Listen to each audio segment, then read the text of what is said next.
السلام عليكم ورحمة الله وبركاته، ازيكم عاملين ايه؟ الله صلي وسلم على سيدنا محمد وعلى اهله وصحبه اجمعين. النهاردة هعمل بقى معاكم شوية اكل زي العسل. هيعجبكم طريقة الفراخ ديت، هتشوفوها دلوقتي معايا دلوقتي كده 3 بصلات كبار، يعني متوسطين كده، قطعتهم شرايح. هقطع البصل كده شرايح بس كده، انا عايزاه شرايح. وكنت حاطة شوية زيت صغيرين في الطاسة ومعلقة عليها، هنزل عليهم بالبصلة لغاية ما البصلة هكرملها دلوقتي. حاجات بسيطة وما بتاخدش وقت خالص. يا رب تعجبكم النهاردة طريقة البطاطس بتاعت النهاردة. عصرة ليمونة كده على البصل. معايا التوابل بقى، معايا حبهان ومستكة، ومعايا فلفل وملح وبشرة جوز الطيب بسيطة كده.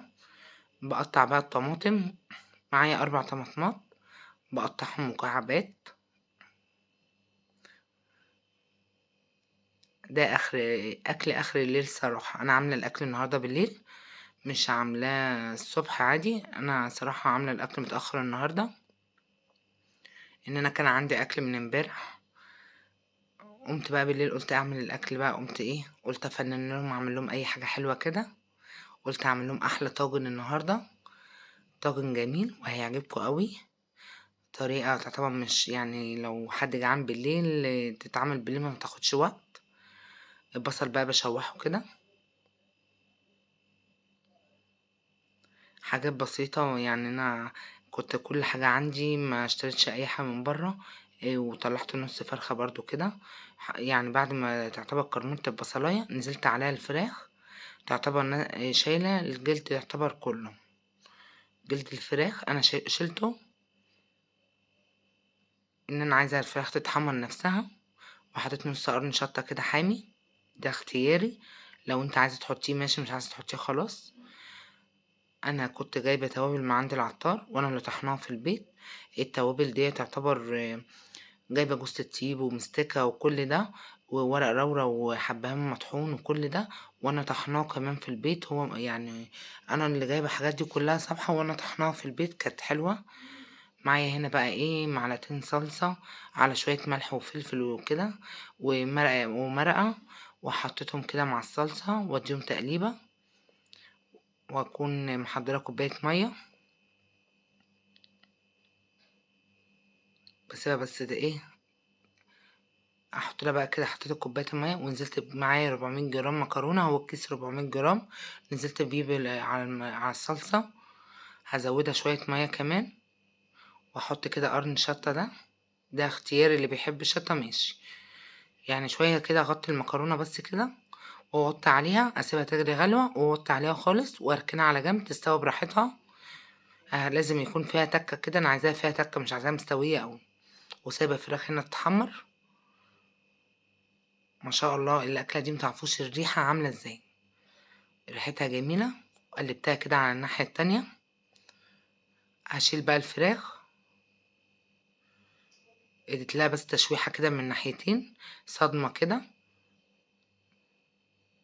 بصوا وانا بعملها كده ما تعرفوش الريحه عامله ازاي. وطبعا مشغله الفرن برضو معلقه عليه، ان انا مش طافيه عليه. هنزل عليها بقى بالطماطم، عشان عايزه اسبك الطماطم دي الاول. اديت لها كده تقلبتين. انا بقى مش هحط توابل، عشان حاطه التوابل كلها مع البصل الاول. ومعايا كده بصايه هقطعها مكعبات. يعني أكلة سريعة ومفيدة، يعني فيها يعتبر مكونة من بطاطس وطماطم وبصل، يعني فيها شوية حاجات حلوين. وفراخ نص فرخة، يعني مكونة مكرونة. كل حاجة هتلاقوها في الوصفة دي. ده طبعا حطيت البصلاية ونزلت بقى بالفراخ. هرصهم كلهم، عشان أنا هسوي الفراخ الأول. هديها تسوية بقى. أنا كده نزلت بالفراخ اللي معايا دي، نص فرخة، نص فرخة بدبوسين. تعتبر اديت لها كده ينسى يبقى فيها تكة بسيطة. انا عايزة التكة اللي فيها دي تعتبر مش هسويها تاني. هطفي عليها ونزلت عليها بقى في الطاجن، وهسيبها تبرد شوية. هسيبها تبرد لغاية ما الفراخ تستوى. خلاص كده الفراخ استوت. هشيل الفراخ احطها في طبق. هنزل الاول بالبطاطس والطماطم والبصل على المكرونة. ده الرق التاني. والرق التالت البطاطس الفراخ. بصوا بقى الفراخ رصة حلوة بقى كده، وتدخليها الفرن تاكلي احلى فراخ مع مكرونة بألف هنا وشفا. طريقة جديدة وهتعجبكم قوي. ويا رب يكون عجبكم وصفة النهاردة سريعة وجميلة. ولو عجبتكم اعملوا لايك واشتراك في القناة عشان يوصلكوا كل جديد. قناة يوميات بيت العيلة. انا معايا دلوقتي كده ملوخية، كوباية ونص ملوخية، ومعايا كيس شوربة. انا عندي الشوربة في الفريزر انا بعينها، عشان الفراخ دي انا تعتبر مسويها لوحدها كده مش عامله لها شوربة. بصوا العرق بتاع الملوخية ما شاء الله كده تقيلة متوسطة في يعني متوسطة. ومعايا هنا شوية كزبرة ناشفة، وعليهم تعتبر 6 فصوص توم كبار مش صغيرين، وحمرها بحتة سمنة بلدي. انا كده خلصت الطاجن. بصوا احمر ازاي وجميل ازاي. وهحمر بقى التومة دلوقتي. ما تعرفوش ريحة الملوخية وريحة الاكل. انا بعمل الاكل دلوقتي الساعة 11 بالليل.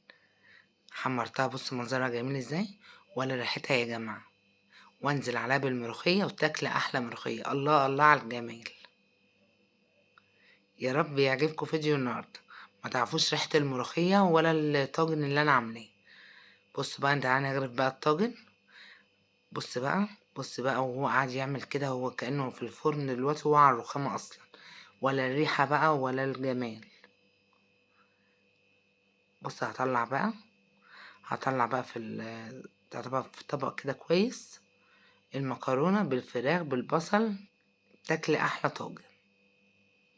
ما شاء الله جميل قوي. وهيعجبك وصفة النهاردة. انا كده بفضل الفراخ بالمكرونة. بص المكرونة مش لازقة ولا اي حاجة. ما شاء الله عليها. انا كده بشيلها خالص كلها.